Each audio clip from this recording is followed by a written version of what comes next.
we have the problem like this, and we have different moduli, then I want to mention about the case. We can write the GCD of these things G, then M1 equals G times, for instance, P1, M2 equals G times P2. Any questions?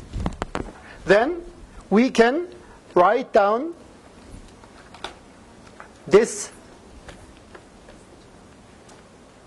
statement using, by the way, for convenience, sometimes I shorten the expression. Instead of writing down MOD M1, I just write down the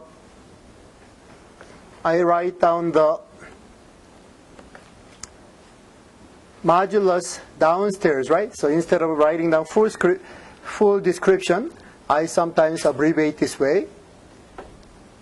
In any case, assume that this happens, then I will focus on the first case.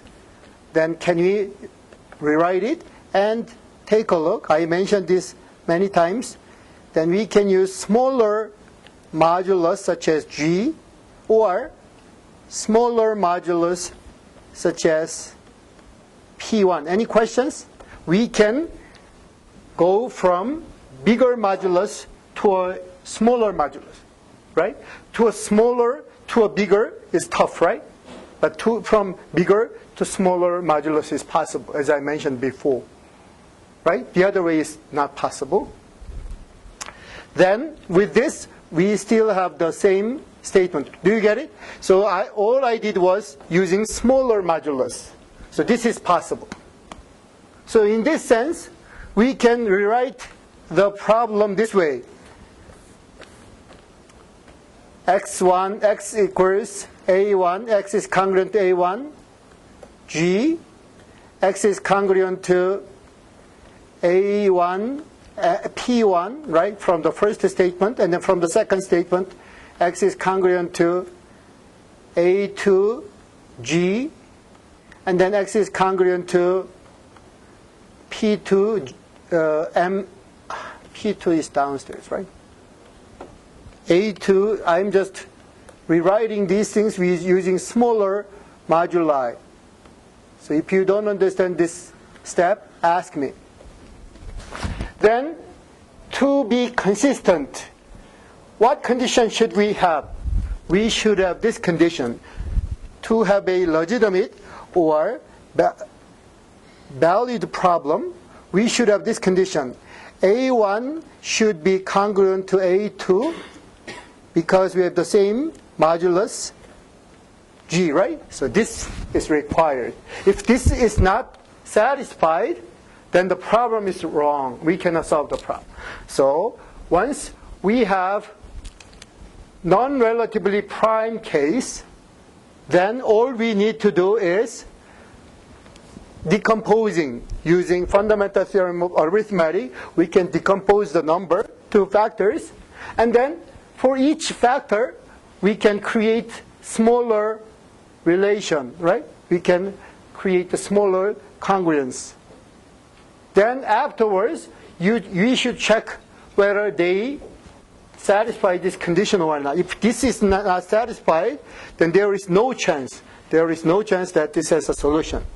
But when this is satisfied, then look at this. G, P1, P2 are relatively prime, that it falls into the previous category. So there were some questions, and this is the answer. And if you have a question about this matter, ask.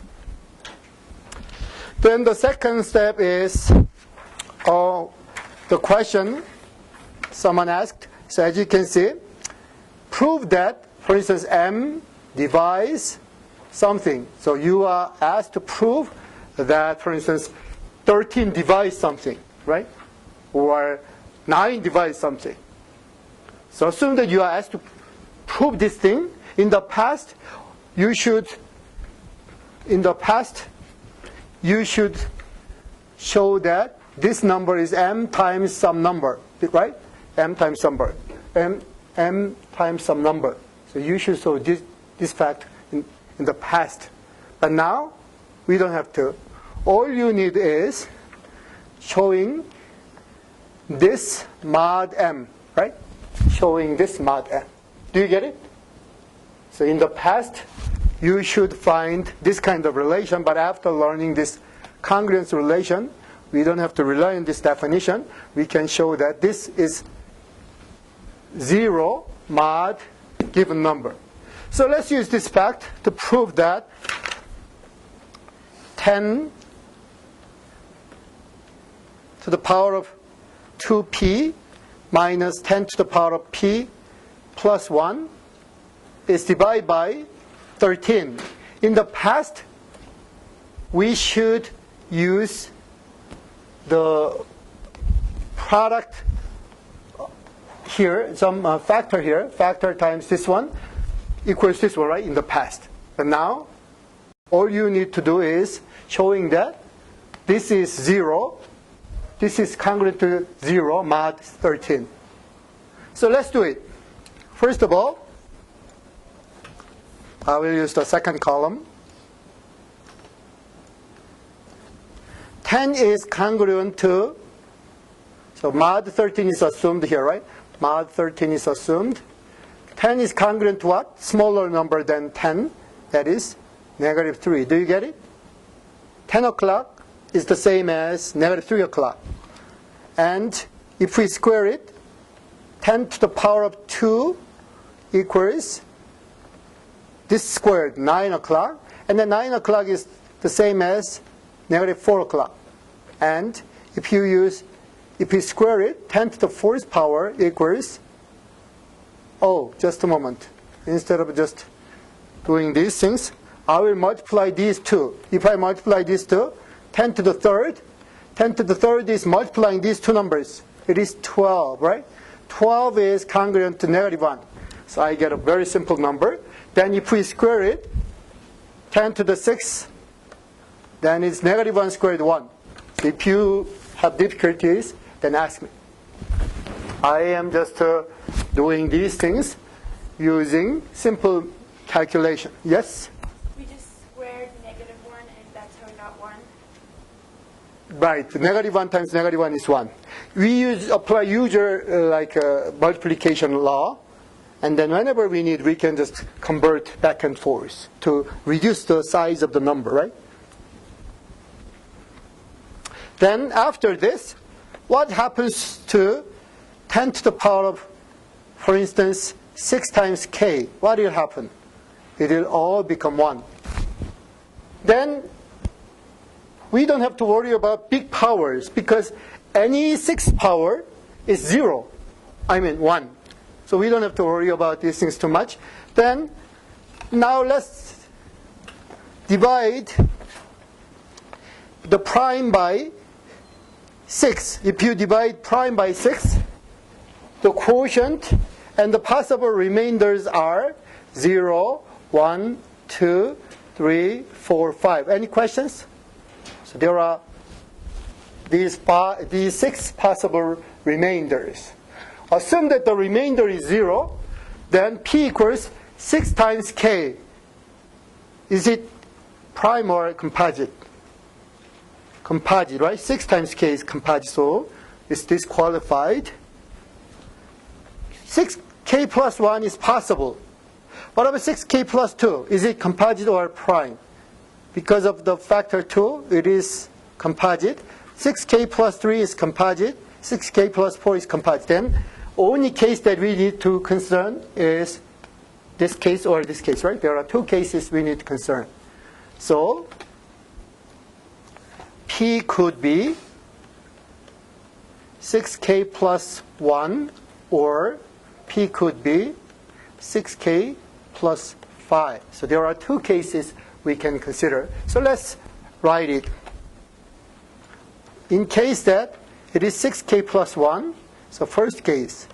Then first case, 10 to the 2p, 10 to the p plus 1 is congruent to 10 to the 2 times 6k plus 1, and then minus 10 to the 6k plus 1 plus 1.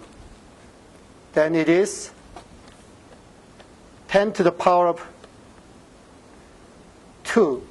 Why? 6k is gone, right? 6k or 12k is gone. 6 times 2k is gone. Then 2, and then in this case, it is what? 10 to the power of 1, right? 6k is gone, then 1. So you can use brute force calculation, or you can simplify. It doesn't matter at this point. 10 squared is 100. 100 minus 10 is 90. 90 plus 1 is 91, right? So it is 91, and then 91 is 0 mod 13. 13 times 7, right? 13, so done, right? Please do 5 case.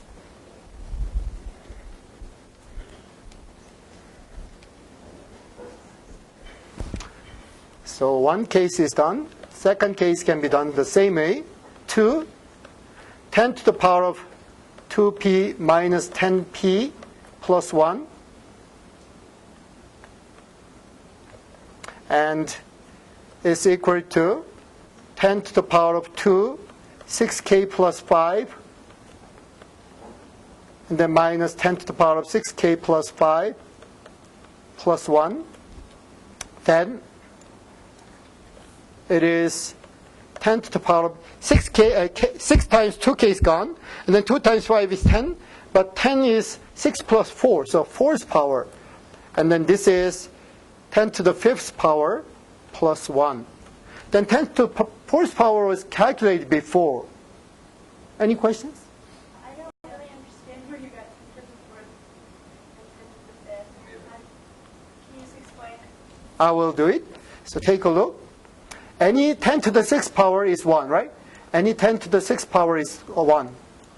So 10 to the 6th power is 1. So this portion is 1, and the other portion is 2. Similarly, this portion is 1, right? And then the other portion, 2 times 5 is 10, right? So 10 to the 10th power, then 10 to the 10th power is 10 to the 6th power plus 4th power. 10 to the 6th power is 1, so 10 to the 4th power. Any other questions? You just take out as many 6s as you can. That's right. Any multiple of 6 is taken. Then after this, after this you can directly handle it. But as you can see, we have the simpler expression. 10 to the, I will write 10 to the 4th power for convenience. So what will be the 10 to the 4th power? 10 to the 4th power is 10 to the 3rd power multiplied by 10. 10 to the 3rd power is negative 1. 10 is negative 3. So if we multiply negative 1 and negative 3, it is 3, right? So 10 to the 4th power is 3. And then this 10 to the 5th power, then 3 times 10 to the 5th power is 3 times 10. 10 is negative 3, right? Negative 3. Then negative 9. Negative 9 is congruent to 2, right? Negative 9 congruent to 4, sorry. Negative 9 o'clock is the same as 4 o'clock. With mod 13, right? So 4 o'clock. So it is 4 plus 1. 0. Done, right?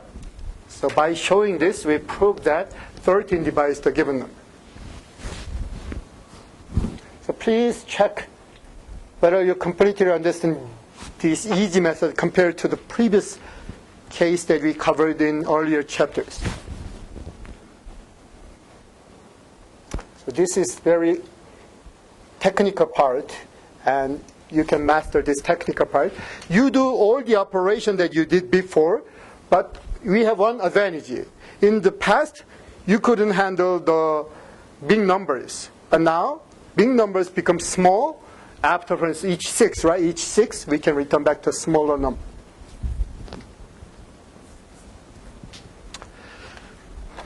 And one more case is the one that I verbally described. Assume that A is congruent to B, then polynomial f of A and then polynomial f of B are congruent, right? It's obvious. A is congruent to A is congruent to B, then A squared is congruent to B squared, and so on. So polynomials are congruent. So these are the facts. Then with these, we will go to the next chapter, chapter 5, Fermat's little theorem. And last time I mentioned it, it is this.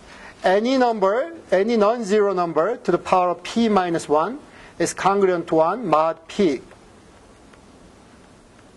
If a is not 0, right? A is not congruent to 0. If a is congruent to 0, 0 cannot be equal to 1, right? So the 0 case is eliminated. So assume that a is not congruent to 0, then a to the power of p minus 1 is 1. So let's check the case. So I will pick some prime numbers, primes up to like 1,000. Then you may pick any prime number.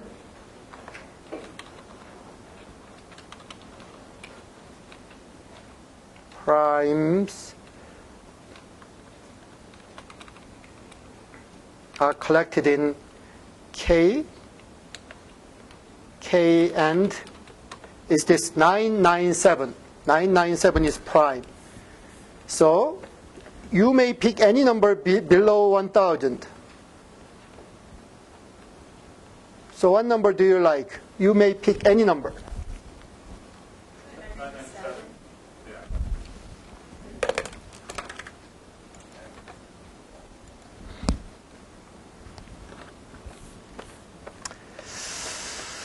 997 is prime. Then what number would you pick?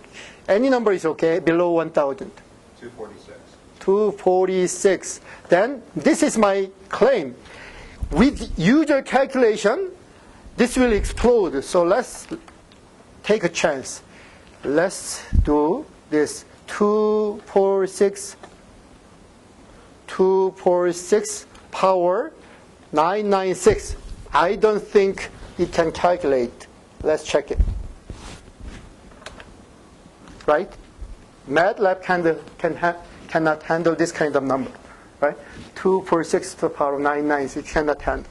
But now, because of this deficiency, I developed the power B function last time. Power B function takes 246 to the power of 996 mod 997. Do you get it? So I developed this function. So this to the power of this number, mod 997, I developed. So let's check what we will have. 1. Right? This is Fermat's little theorem. So instead of running this by hand, I will program and then show you. So I'll open, and then for I running from any number 246 to like 300, right? I will run this A varying from 246 to 300, and then I will print out I and then power of I to the power of 996 mod 997. So I will print out these things. Done, right? So what I will do is checking 246 to the power of 996, 247 to the power of 996, and so on up to 300 to the power of 246, and then you will see the result. So let's save and run. So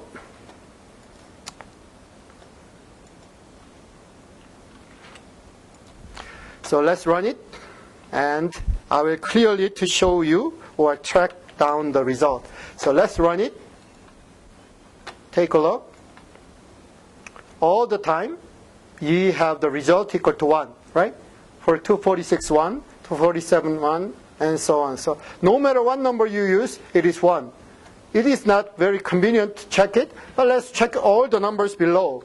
So from 1 through, one number below 997, 996. Do you get it? I will check all the numbers from 1 through 996 to check the theorem. So let's do it. If you use 997, 997 itself is 0, right? It's congruent to 0. So it's useless. So I will run it. So before doing it, I will clear it and then run it. So if you find the right column equal to some number different than 1, let me know. I will scroll down. So I will scroll down faster. So check whether you see any number other than 1. So I verified it using computer program, right?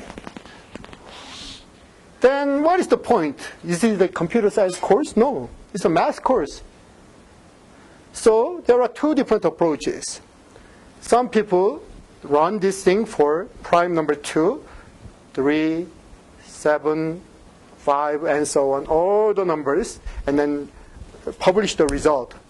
Today I published one paper from 2 through 997. Next day I can publish the paper about one more prime. Then you can publish tons of papers. In mathematics, it's not allowed. In other part, it may be allowed. In other science, but in mathematics, it's not allowed. Do you know what I mean? It's not just case-by-case publication. It's not possible to publish the result for a specific number. Mathematicians want the proof of the whole thing. Then, how can you prove it? How many numbers are there? How many primes are there? Do you know the result? How many primes are there? You proved it on the exam. There are infinitely many primes. So if the journal begins to accept the result for each number, the journal will be useless, right? It's worse than phone books. So we should prove it. So now, proof of Fermat's-Little theorem, right? For any prime number, it happens. For any prime number. So let's do it. What Fermat did was very brilliant, and the idea is doing this. Oh, multiply 1p, 2p, 3p, and then all the way up to p minus 1p. So this is what Fermat did, and then using this idea, we can prove it. So I will show you the result. Oh, sorry. Base is not p. Base is a. Sorry. Sorry for the mistake. Base is not p. Base is it's useless. All 0, right? If we use mod p, then these are all 0. Sorry for the mistake. Base is a, not p. Do you get it? We are proving a to the power of something, not p to the power of something. So what we are proving, so I will write it instead of this base is a, not p. So I wrote p, but p was not the base. So this is the goal. To prove it, I will multiply 1a, 2a, 3a, and then p minus 1a. I multiply all these numbers. Then this is the key. This is the key part of the proof. So take a look. We have, other than 0, how many numbers inside this? So if you divide any number by p, other than 0 remainder, what other remainders are possible? If you divide any number by p, how many remainders are possible? Generally, p remainder by p excludes 0. P minus 1 numbers, right? So there are total p minus 1 remainders, or generally we call this residues, right?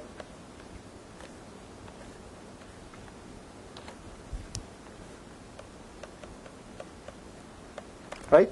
So the remainder could be, other than 0, 1, 2, 3, and then somewhere a, and so on, right? So let's match it. Once we match this thing, then 1 times a has this.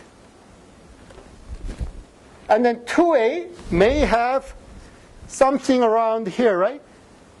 We don't know the exact position, but something around here. And then 3a may have something here, but here it is congruent to some number right around here, right? So we don't know the exact position. But I'm just pointing what is going on, right? I'm just indicating what is going on. If you don't get it, ask me.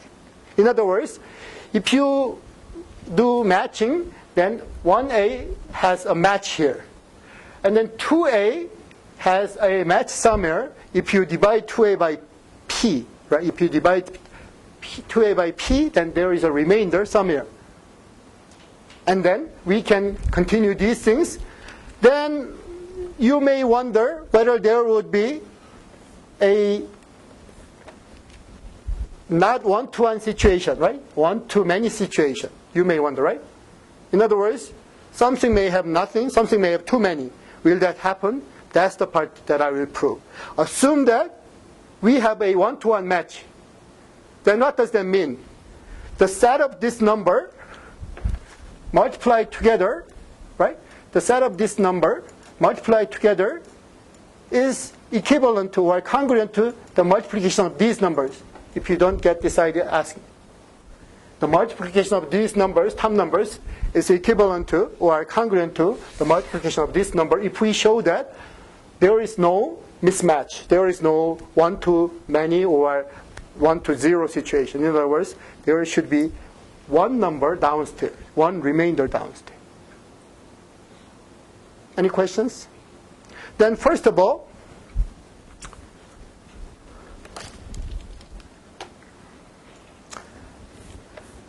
A times some number such as k, right? K could be 1, k could be 2, k could be any number, right? And then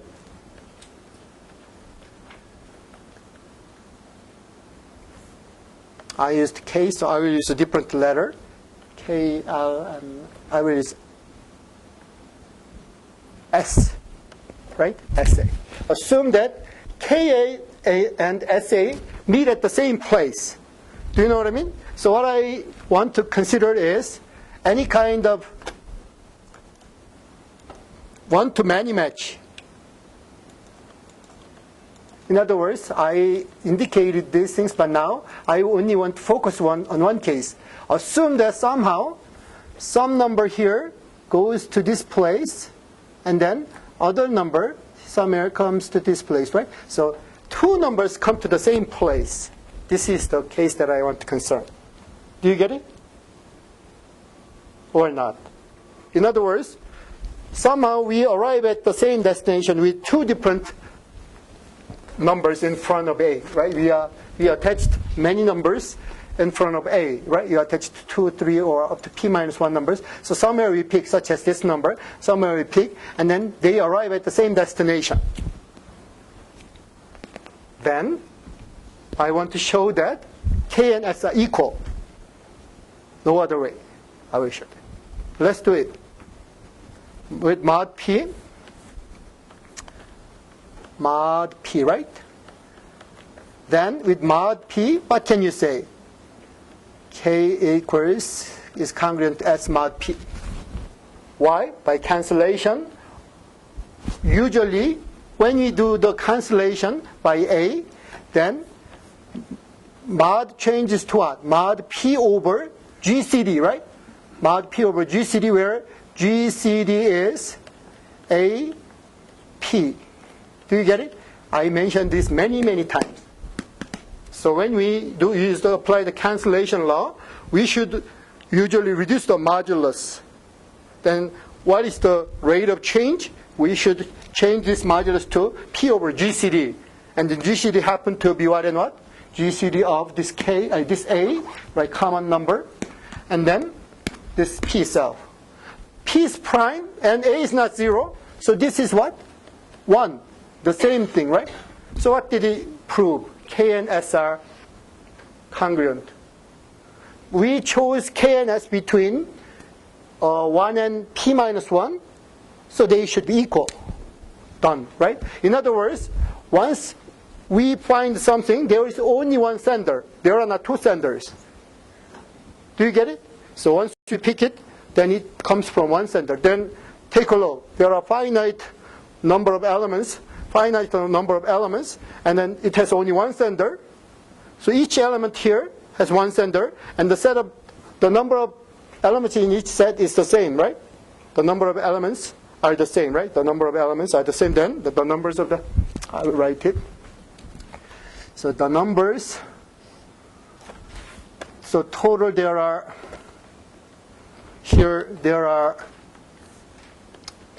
P minus 1 numbers, right? P minus 1 numbers. And in this set also, P minus 1 numbers. So the numbers of the elements are the same.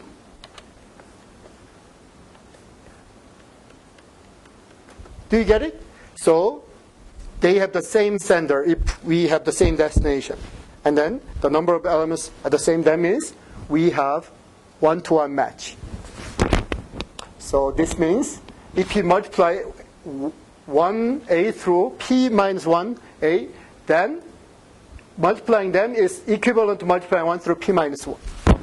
This is the key to the proof. In other words, you don't have to run a supercomputer to prove it. This is what Fermat did, right? Please check whether you completely understand the idea or not. So the key part is nothing but the thing that we developed in the past, right? We developed this kind of detail before, right? P over G. So this is the key to the proof of this Fermat theorem. Any questions? Then now it's just routine verification.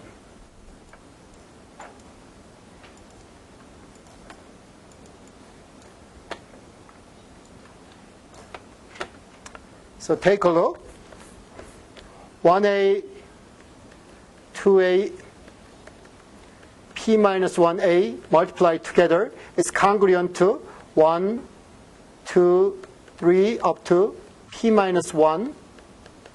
Then here we can multiply these things separately. Then 1 times, 2 times, all the way up to p minus 1 together. And then a multiplied how many times? P minus 1 times. Here, 1, 2 up to p minus 1 times. Then we can apply the cancellation law because p minus 1 is not GCD of kp is 1. So we can apply the cancellation law. So each time we can apply the cancellation law of this number, right? Cancellation of using this common number. So we can call this, we used k before, so I will use L, right? So L times a to the power of p minus 1 equals a. That means we can apply the cancellation law with L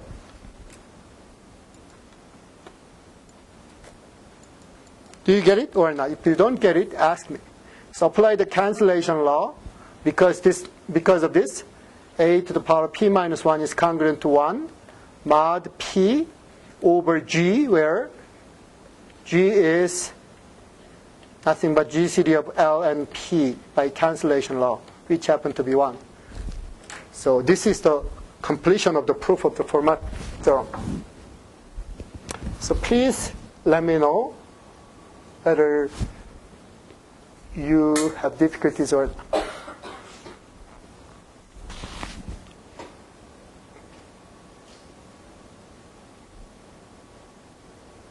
So this is very important thing, right? When you want to use cancellation law, do not just cancel out. Always adjust the modulus. How? P over the GCD, right? GCD what and what? The modulus, given modulus, and the number that we want to cancel, right? So modulus and the number that we want to cancel, GCD, should divide it. But this happened to be prime, and this happened to be non-zero. That means it cannot be other number than 1, right?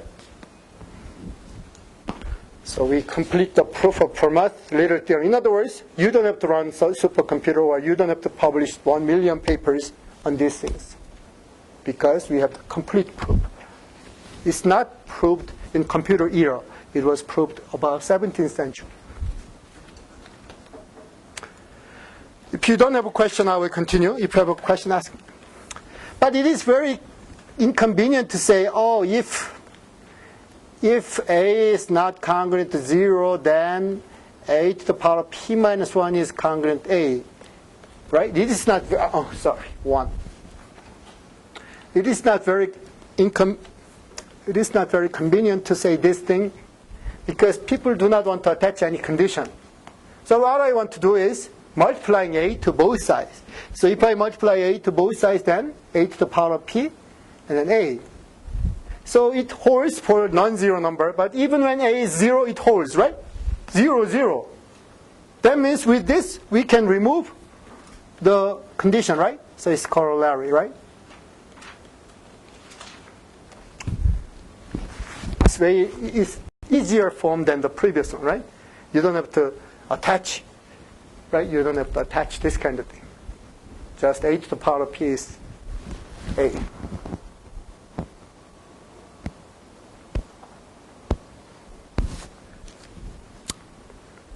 Then some people thought this kind of thing.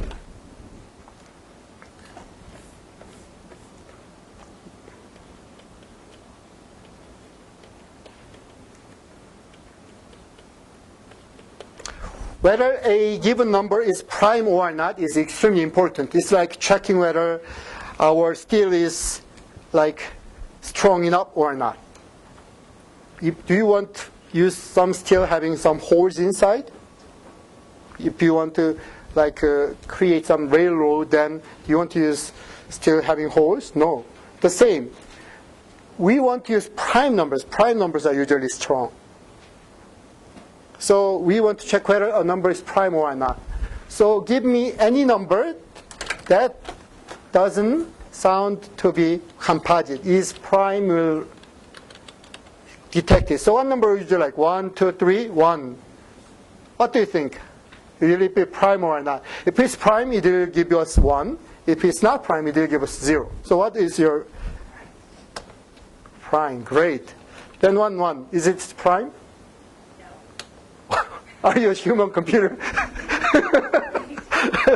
One more time. One more time. What is this? Is this prime or not? No. How? Wow. So, sometimes I will recheck it. Now is the time I will give up after this. Is this prime or not?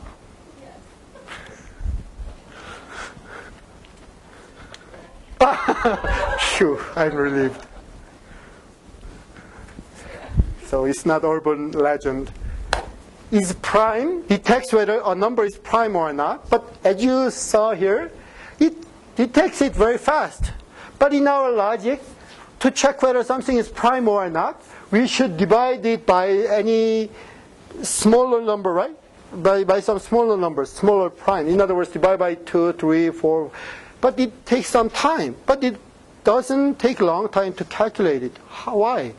Because primality test is embedded here.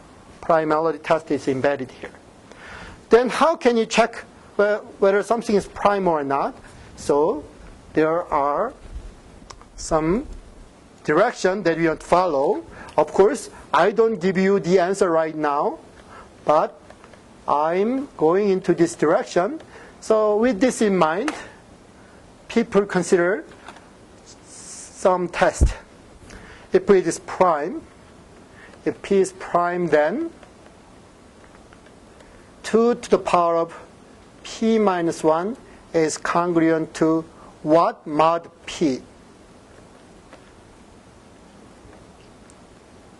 What is it? 1, right?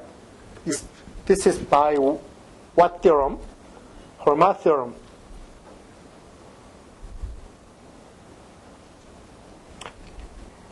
Any questions? By Fermat later theorem, 2 to the power of P minus 1 is congruent to 1. Or, more generally, if I multiply both sides by 2, then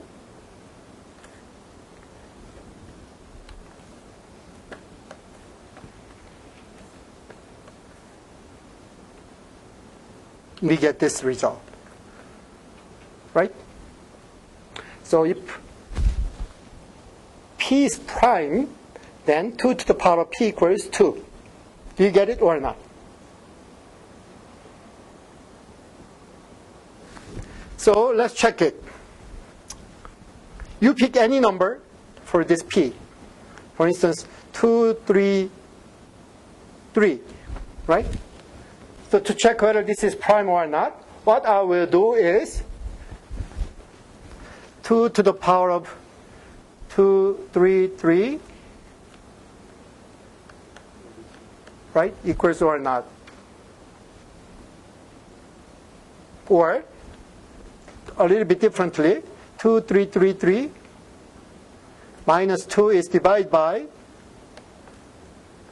2, 3, 3. Do you get it or not? So the same language, right? The same language. These are the same, right?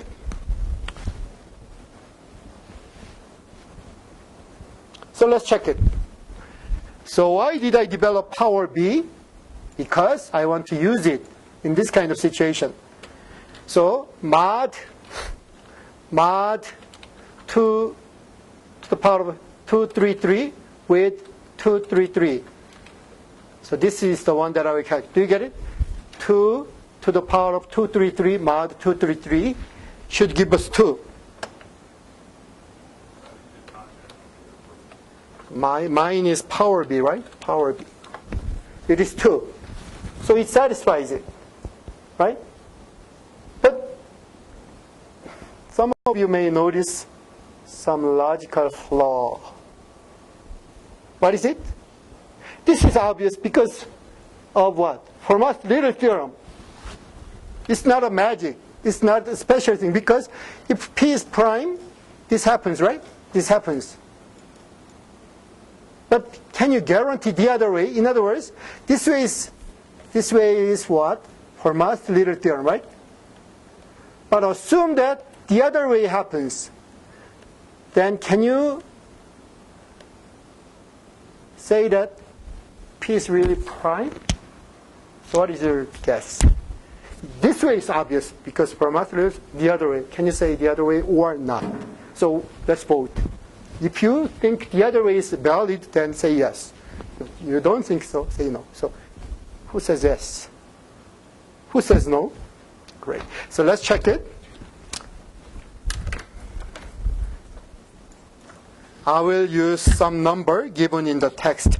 I don't usually memorize the number, so I will track down the number and then use it. 341, right? So what I will do is power B 2 to the power of 341. 341, right? 341. Thank you. Power B, I should have named power, right? Then it is 2. So this satisfies the condition. Do you get it? 341 satisfies the condition, the right side. Now I will check whether it's prime or not. Is prime 341? No. Then let's factor it. 341 is the product of 11 and 31. So the other way is not true. In other words, we cannot use this thing to check whether a number is prime or not. It's not usable. Do you get it? So one direction is okay, the other direction is not necessarily okay. So the other direction is not okay. Then the next thing. Then is this useless effort or can it solve with something? And people try to use this kind of idea to check whether something is prime or not. In other words, in short, for primality test, and the number such as 341 has a name. It has a name that is called pseudo-prime.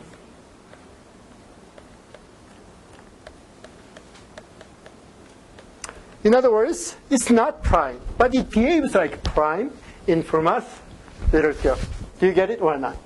So 341 behaves like Fermat's number.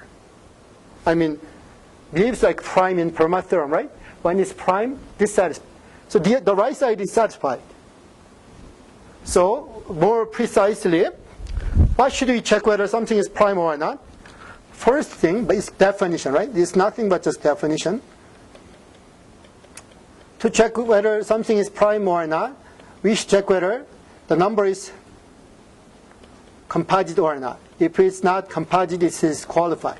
In other words, prime cannot be pseudo-prime. Prime is disqualified by definition. Of course, some authors include prime in pseudo-prime, but generally, people do not include prime in pseudo-prime. Second thing, 2 to the power of the number should be 2, sorry. Oh, right. Mod number, right? So check these things. Check these two things. And if these two things are satisfied, then it is called a pseudo-prime. In other words, 341 is the pseudo-prime. And text collects these things. And there are some group of people using computer to find as many pseudo-primes as possible. But I'm not interested in this brute force direction very much.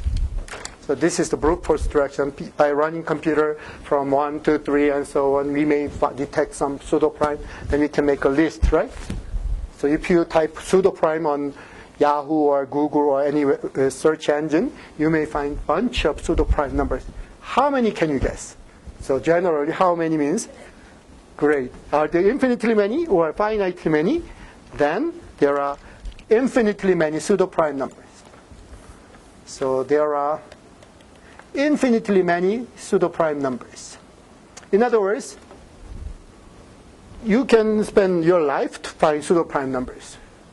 Do they have any special use or purpose? Not exactly. In the past, people used this thing to check primality or something, but not directly. But after some name is attached, people investigate, like triangular numbers, pentagonal number. After some name is attached, people investigate. I had a question. Can you use the Fermat theorem to find or look at the Mersenne primes?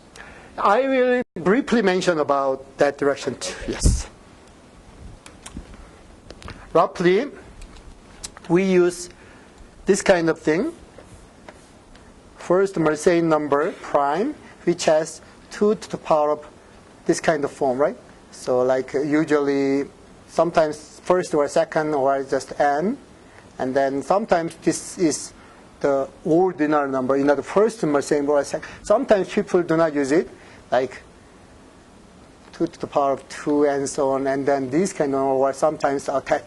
So I will mention about this kind of question later, not right now. In any case, pseudo-prime is considered. Then some of you may wonder, Fermat's little theorem was not that limited. Fermat's little theorem said A, not 2. Why do you limit the base 2?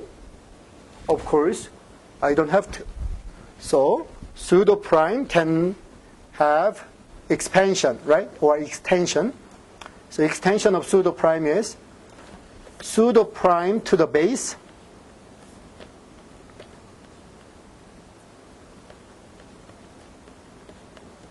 prime to the base.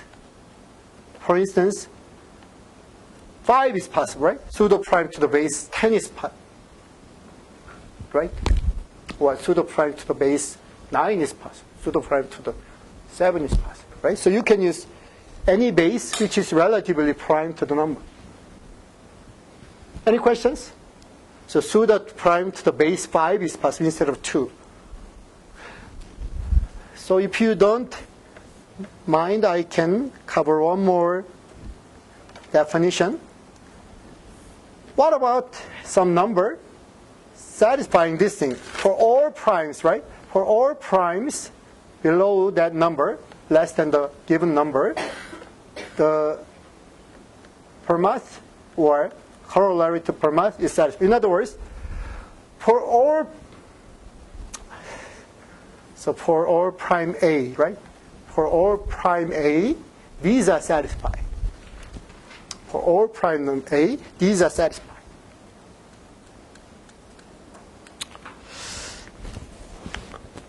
Then, will it be a prime? Will P be a prime? Do you know what I mean? For all primes A, for all primes, all base A, these are satisfied. Then, will this P be a prime or not? What is your guess? So we have this direction. If prime, then this is satisfied. In other words, Fermat's little theorem, right? But the other direction. If this is satisfied, not just 2, not just 5 or 3, but the whole primes below that number, then will this be used for the primary test or not? What is your guess? Just guess. No. You're right. So then what can you salvage? We salvage something, so we name it, right? Instead of dumping it, we name it. In this sense, people call this absolute pseudo-prime, absolutely pseudo-prime, or the initial discoverer, Carmichael number. So either way is possible. Carmichael number. In other words, some number, P, right? So what is the number? You should not be confused. P, right? P is called the absolute pseudo-prime or Carmichael number. I will pause, and then you may sort out all these things from Fermat's little theorem through all these points because of primary test, and I will give you about 1 minute to sort this out. Either write it or think and then ask questions. Then I will check how much we can cover today.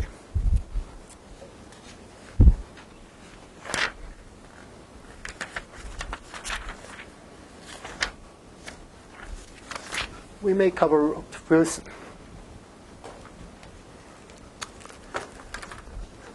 So if you don't have any question, I will ask one more question. How many Carmichael number or absolute pseudo-primes exist? Generally, we may want to check whether there are infinitely many or finitely many. How many do you think? The answer is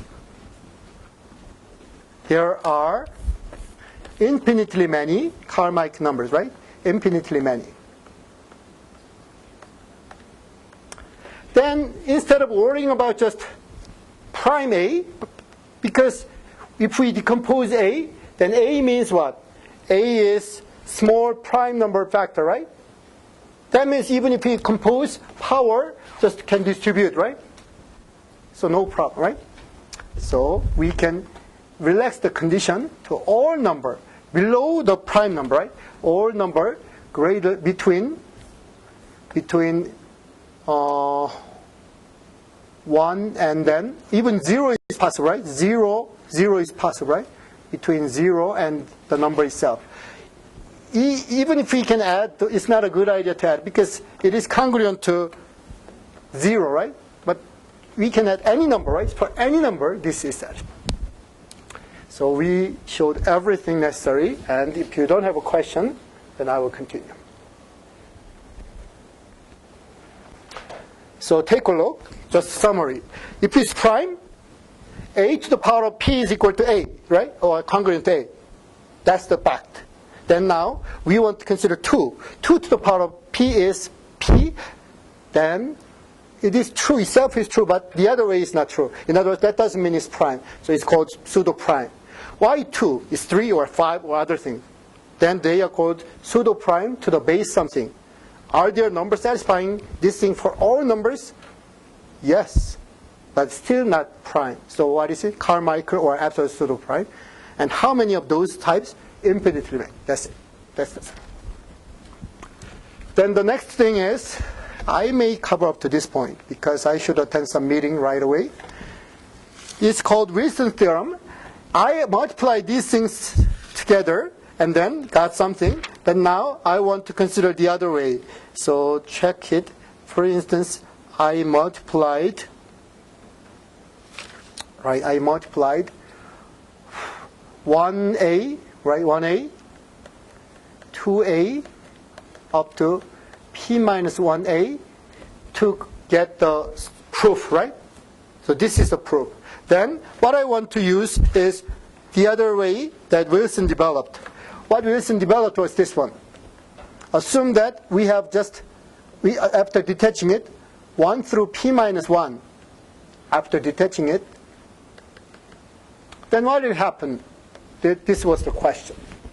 Because Fermat's real theorem used this very brilliantly to create very powerful theorem that is used on modern cryptography. your web pages have these things embedded. Your web browser software has these things embedded. So after this is done, the same idea, but with different setting. Instead of attaching it, just 1 through p minus 1 multiplied together. And what will be the result? And the result is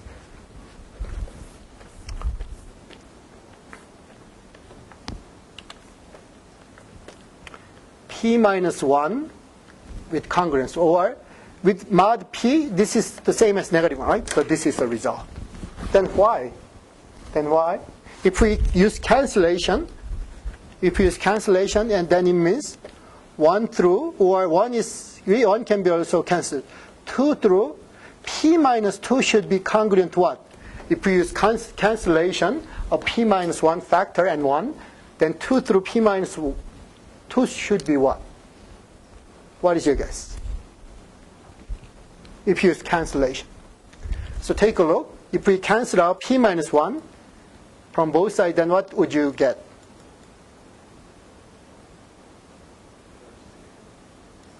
If we cancel out p minus 1 is 1 times p minus 1 and 1. Do you get it or not? I apply the cancellation of p minus 1, then it is 1. If you have 5 and cancel out 5, then what do you get? So I will write it. 5x equals 5. If I cancel out, x equals what? 1. Cancellation, right? So if I cancel out p minus 1, we get 1. In other words, we have the same idea, multiplying 1 through p minus 1, but this p minus 1 can be cancelled out, then 2 through p minus 2. If we multiply 2 through p minus 2, it should be 1. So Wilson focused on this and proved. Of course, Wilson was not one, but his name was attached. So this is the idea. Inverse is the idea. So take a look. Knowing about the idea is very important. How did Fermat prove the previous one? Using matching, right? Using cancellation, right? 1 to 1, right? So the destination, the same destination means the same origin, right? That was the key. In this proof, inverse is the key. So when p is equal to 2, I will prove it. P is equal to 2, then what happens? 1 times, right? And p is equal to 2. 2 is congruent to negative 1, right? 2 and negative 1 have the same parity, right? When we use mod 2. When p is 3, then 1 times 2, right? Is congruent to negative 1 mod 3, right? So I showed this two case. But if we follow this pathway, it will take forever. There are infinitely many prime numbers. So I don't want to go any further. So for p greater than 3, for p greater than 3, I want to prove it generally instead of just case by case. Do you get it? Because if you just prove by case, it takes forever. Then, this is the idea. 2 times x equals 1 can be solved with mod p, right? 2 times x can be solved with mod p. And it would be some number. Of course, we are assuming that p is greater than 3. And then same way, 3 times x can be solved mod p. The key is this. If we solve the problem with different front number, will you get the same x? What is your opinion? By cancellation law, it will not happen, right? In other words, the answer here with 2 and answer here with 3 will be different. This is the key idea, right? The same cancellation law. So what we can do is finding these numbers. So 2 times, right? 2 times something x2, right? And then the next number times x something. But we cannot just specify the number. Then this pair is 1, this pair is 1, this pair product is 1, and all the way up to 1. So this is the key idea. So please check the idea part and ask. In other words, we can reshuffle these things to create matching pairs. So we are multiplying 2 through p minus 2. I will go to the next page. So I don't have enough time to go to the next page. The next time I will finish it. So we are matching 2 through p minus 2. How many numbers are there? Usually when p is greater than 3, is the prime odd or even? Odd, right? So odd number. Then between 2 through p minus 2, how many numbers are there? Odd numbers or even numbers? Assume that you pick p, such as 7. Then between 2 and 7 minus 2, 5, how many numbers can you find? 2, 3, 4, 5. Total 4 numbers, even number, right? In other words, there are even number of numbers, right? So we can pair them. We can pair them without overriding each other, right? Overlapping each other. So that is the idea part that I will show. Unfortunately, I should leave now. And next time, I will give you the complete proof. But important thing is the idea part. The inverse is used, right? Inverse meaning 2 times something equals 1, 3 times something equals 1, 4 times something. And this kind of idea is used. Please submit the homework. And next time, I will give you the full proof.